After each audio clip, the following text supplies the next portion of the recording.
Screen actors, auditions can take actors right out of the game, even very good ones. In this video, you're going to learn about the 3 harsh reasons that you don't get the role. But they don't have to be harsh if you understand them and you know exactly how to cope with them. And stick around, because you'll learn about some famous people who faced these exact obstacles and overcame them.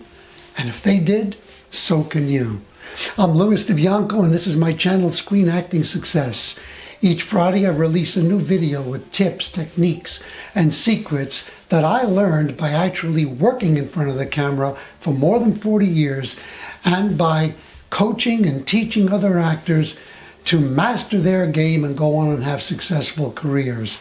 This is not theory, this is stuff that actually works. If this is your first time on this channel, definitely click subscribe and give the channel and the video a thumbs up.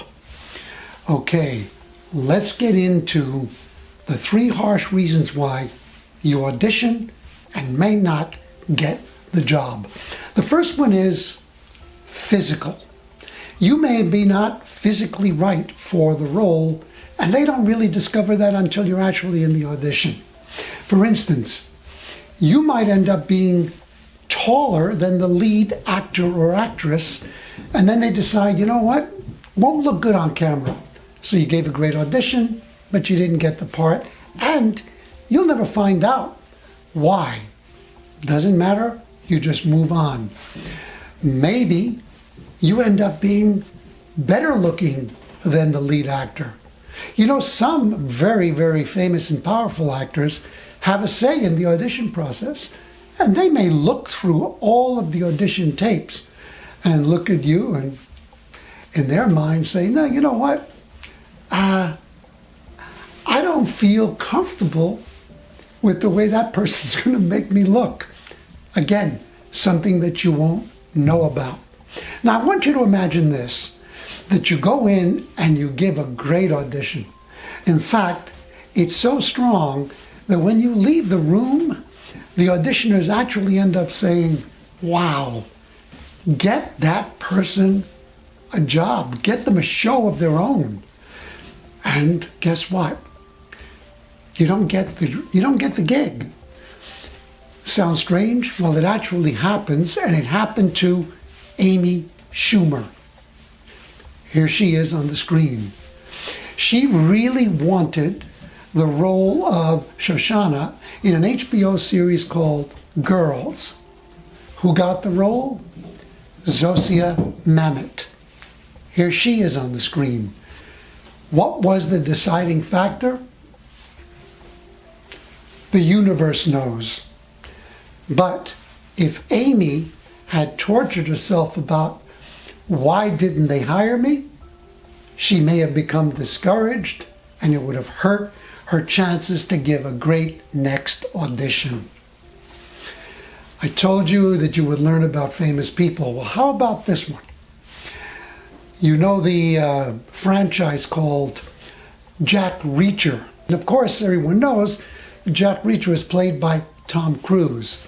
Well, did you know that the book character, books were written by Lee Childs, he describes Jack Reacher as 6'5" with hands the size of dinner plates. So who wanted that role and was perfect physically for it? Dwayne Johnson, The Rock. He is 6'5".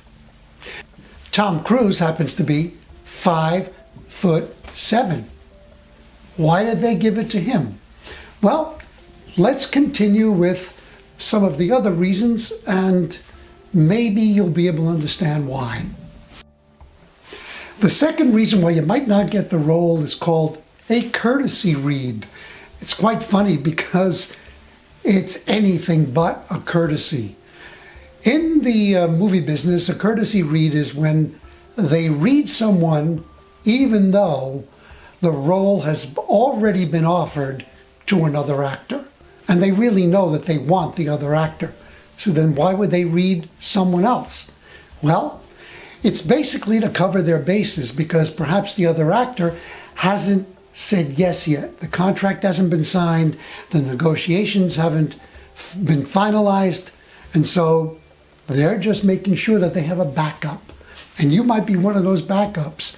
So at the end of the day, the other person says, yes, you gave a great audition, but they went with their first choice. Courtesy read. That can feel harsh, only if you let it. And then the third reason, yeah, this is interesting and it makes sense. It's called a Q-score. Q-scores were invented for this business in 1967, and they are simply a way of gauging an actor's visibility with the public, how noticeable they are, and how popular they are. And the scale for the Q-score goes from A to F. And this is what each letter means.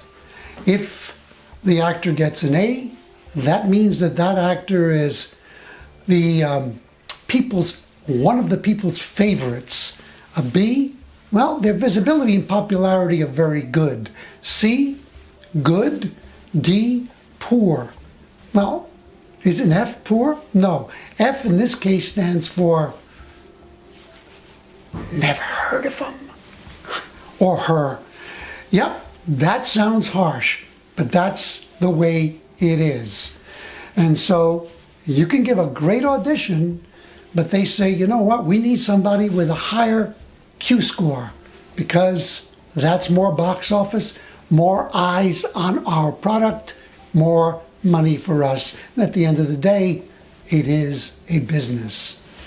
So why did The Rock not get the role? Could have been a lot of reasons, but there's a very good possibility that as popular as he is, Tom Cruise, who happens to be one of the highest paid actors in the world, has a I would say, much higher or a somewhat higher Q-score than Dwayne Johnson, and that could be the reason. And those are the realities that many actors don't think about. And I know that all too often, people leave auditions, I even do this sometimes, and they carry the audition with them for hours, maybe even days, sometimes for a week. I could have done this better. Why didn't I do that? Oh, if only I had done that. This is just a crazy narrative that will only drain your energy and weaken you for the next part. Understand that the only thing you have control over are the choices that you make. Love them, enjoy performing them, and commit to them 100%. You do that, you will get more auditions, be seen more often, and you will definitely book more roles. If you got value from this, then leave the comments, leave your shares in the comments below.